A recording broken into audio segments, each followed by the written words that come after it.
have a look on the gerund. The gerund. Have you ever heard this word gerund in your previous classes? Gerund னு ஒரு வார்த்தை கேள்விப்பட்டிருக்கீங்களா? அப்படி ஒரு grammar part இருக்குன்னு தெரியுமா? Okay, we will see today the gerund. See the sentences. Walking is a good exercise. Walking is a good exercise. Walking. Walking. Walking means walking. Can you get any verb in this word? Verb. Any verb? What is the verb here? Walk. Walk. Very good. Walk is a verb. In walking, walk is a verb. Then, reading storybooks gives pleasure. Reading storybooks gives pleasure. Here, I underline the word walking. In second sentence, I underline the word reading. In third sentence, I underline the word dancing. So, they have some resemblance, I think. They have a common point, a common structure. What is it? They all have ing here. They all have ing. They end with ing form. They end with ing form. In tense, we have seen the ing form refers continuous. Refers continuous. Present continuous, past continuous. It will have the ing form. Here, we have the ing words in initial of the sentence and it ends here. In some sentences, it plays as subject and in some sentences, it plays as an object. See the first sentence, walking is a good exercise. In first sentence, what we talk about? Walking is a good exercise. Who is the subject here?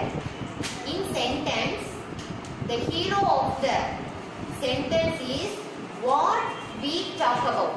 நம்ம யார பத்தி பேசுறோமோ, எதை பத்தி பேசுறோமோ, அதுதான் நமக்கு அந்த சப்ஜெக்ட்னு அர்த்தம். இங்க நம்ம யார பத்தி பேசுறோம்னு இருக்கா? இல்ல. பட் நம்ம எதை பத்தி பேசுறோம்னு இருக்கு. Walking is a good exercise நம்ம பேசுறோம். நடைப்பயிற்சி நடக்கிறது அப்படிங்கிறது நமக்கு ஒரு நல்ல எக்ஸசைஸ். அப்ப நம்ம எதை பத்தி பேசுறோம்? வாக்கிங்னு பேசுறோம். இங்க நம்ம வாக் அப்படின்னு யூஸ் பண்ண முடியாது. ஏன்னா வாக் அப்படிங்கிறது ஒரு verb, present verb. அந்த present verb நம்ம சப்ஜெக்ட்டா யூஸ் பண்ண முடியாது. பட் அந்த walking அப்படிங்கிறது சப்ஜெக்ட்டா வரும் பொழுது it adds ing here. என்ன ஃபார்ம்ல முடிஞ்சுக்குது? ing ஃபார்ம்ல முடியுது. அப்போ ஒரு verb-ஓட ing சேர்த்தோம்னா நமக்கு gerund கிடைச்சிடும். But the gerund plays the role of a subject and also an object. ஒரு சென்டென்ஸ்ல சப்ஜெக்ட் ஆகவோ ஆப்ஜெக்ட் ஆகவோ ing சேர்த்த அந்த verb வந்திருந்ததுன்னா that will be called as gerund. அதுதான் நம்ம gerundன்னு சொல்லணும். இதுவே verbல வந்திருக்கும். I am playing. அந்த playing வந்து நீ gerundன்னு எழுதிட முடியுமா? ஏன்னா அங்க அது என்னவா அதோட ஃபங்க்ஷன் என்ன ஆகுது? verb-ஆ ஃபங்க்ஷன் ஆகுது. gerund என்னவா தான் ஃபங்க்ஷன் ஆகணும்? ஒன்னு சப்ஜெக்ட்டா ஃபங்க்ஷன் ஆகணும், இல்லனா ஆப்ஜெக்ட்டா ஃபங்க்ஷன் ஆகணும். இப்படி ரெண்டு விதமா ஃபங்க்ஷன் ஆனா மட்டும் தான் அது என்ன? gerund. ing ஃபார்ம் நமக்கு கண்டினியூஸ் டென்ஸ்லயும் கிடைக்கும். ing ஃபார்ம் சப்ஜெக்டாகவும் ஆப்ஜெக்டாகவும் வரும். இத நம்ம ஃபர்ஸ்ட் பார்த்தோமா walking, reading. இங்க பாரு. reading story books gives pleasure. reading story books கதை புத்தகங்கள் படித்தல் என்பது நமக்கு என்ன கொடுக்கும்? மகிழ்ச்சியை கொடுக்கிறது. அப்ப reading story books வரும்போது இந்த இடத்துல அது என்னவா சப்ஜெக்ட்டா ப்ளே பண்ணுது. it plays the role of a subject. சப்ஜெக்ட்டா ப்ளே பண்றதுனால இது என்ன? It is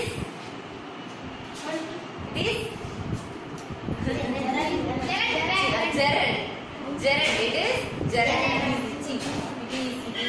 Okay. This gerund. Then she likes dancing. She subject likes dancing object. So the ing word plays the role of an object. Object ஆகவும் அது play பண்ணுது. அப்ப subject ஆகவும் object ஆகவும் ஒரு ing ஃபார்ம் வந்துச்சுனால அது என்ன? gerund. அப்ப gerund உடைய ஸ்ட்ரக்சர் நமக்கு தெரியும். gerund should have ing. gerund என்ன இருக்கும்? கண்டிப்பா ing. gerunds should have ing. gerunds க்கு கண்டிப்பா என்ன இருக்கும்? ing இருக்கும். verb ஓட ing சேர்த்தினாலே அதுக்கு என்ன கிடைச்சிரும்? gerund கிடைச்சிரும். ஆனா இத நீ tense ஓட கன்ஃபியூஸ் பண்ணிக்க கூடாது. இன்னொரு விஷயம் நீங்க தெரிஞ்சுக்கலாம். ing form எப்பொழுதுமே helping verb ஓட தான் வரும். நம்ம பார்த்திருக்கோம். was walking, is walking, were walking அப்படினா ing form தனியா வராது. ing form எப்படி தான் வரும்? helping verb ஓட தான் வரும். அப்படி தனியா வந்துச்சுனா அது என்னவா இருக்கும்? gerund. very good. அப்படி தனியா வந்துச்சுனா அது என்னவா இருக்கும்? gerund ஆகும். See the sentences. Here you are going to pick the gerunds. I give examples here. You are going to pick the gerunds. See the first sentence. I am drinking water. I am drinking water.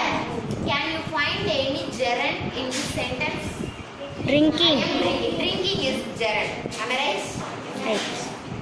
It's wrong because it has a helping verb here and also it does the work of the verb. இங்க என்ன work இது? verb-ஆ வந்திருக்கு. அப்ப verb-ஆ வருமா gerund? verb-ஆ gerund வராதுன்னு சொல்லிருக்கேன். அப்ப எப்படி இது நீங்க gerund-ன்னு சொன்னீங்க? இது gerund கிடையாது. helping verb வந்திருக்கா? அதுக்கு பக்கத்துல ing form வந்திருக்கா? I am drinking water. Who is the subject here? I. So it is verb. This is the action here. I am drinking. என்ன action இங்க நடக்குது? நான் இங்க தண்ணி குடிக்கிறேன்ற action இருக்கு. அப்ப இது என்ன verb? எதை குடிக்கிறேன்? water. அப்ப இது என்ன? action. அப்ப இந்த drinking வந்து என்ன வர்க் பண்ணுது? verb-ஆ வருமா? gerund-ஆ இருந்தா verb-ஆ வருமா? அப்ப வராது. இது வந்து gerund கிடையாது. அது வந்து என்ன கிடையாது? gerund கிடையாது. இப்ப gerund-க்கும் உங்களுக்கு ing verb-க்கும் tense-ல வர verb-க்கும் உள்ள confusion உங்களுக்கு clear ஆயிடுச்சா? இப்ப second sentence பாருங்க. Painting is an art. Painting is an art. இதுக்கு நீங்க sentence pattern பிரிச்சு பாத்துக்கோங்க. Identify the pattern for this sentence. Painting. Painting. Subject. Is. Helping. An art. An art. An art மறைச்சிட்டு sentence படிச்சு பாரு. Painting is. Complete meaning இருக்கா?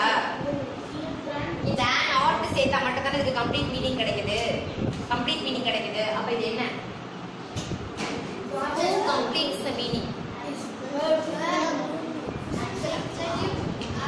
Revise பண்ணலன்னா அப்படிதான். காம்ப்ளிமெண்ட். காம்ப்ளிமெண்ட்ன்ற வார்த்தையே வரலையே. காம்ப்ளிமெண்ட்ன்ற வார்த்தையே வரலையே உங்ககிட்ட. இது என்னது இது? காம்ப்ளிமெண்ட் இது. அட்ஜெக்ட் வருது, verb வருது, ஆப்ஜெக்ட் வருது, காம்ப்ளிமெண்ட் வரல. எப்பவுமே என்ன சொல்லிருக்கேன்? ஹெல்பிங் verb-க்கு பக்கத்துல காம்ப்ளிமெண்ட் தான் வரும். எனக்கு வேற மெயின் verb-ஏ வரல. only helping verb here. அதோட நம்ம அந்த பெயிண்டிங் என்னவாக இருக்கிறது? என்னவாக யாராகன்றதால அது என்ன சொல்லிருக்கேன்? காம்ப்ளிமெண்ட் சொல்லிருக்கேன். இப்படி மறைச்சிட்டும் கேக்குறேன். அடுத்து பாருங்க. பெயிண்டிங் அப்படிங்கிறது இங்க சப்ஜெக்ட்டா ப்ளே பண்ணுதா? So it plays the role of a subject. So it is gerund. இது வந்து என்ன? gerund. Then eating moderately is good for health. Eating. எதை பத்தி பேசுறீங்க? Eating சாப்பாடு. சாப்பாடு பத்தி பேசுறோம். அப்ப அதனால அதுதான் இந்த சென்டென்ஸ்ல என்ன? subject. So it does the work of a subject. So it is gerund. So it is gerund. Then playing on the street is dangerous. What is it here? Playing on the street. What is the subject here? What is the subject here? Playing. Playing is the subject. So it is gerund. Then reading books is interesting. Reading books is interesting. Reading books is interesting. Reading books subject is verb. Interesting. Is interesting. It's compliment. Compliment here. So it is reading is reading is okay. So these are all the examples. We will do some book exercise.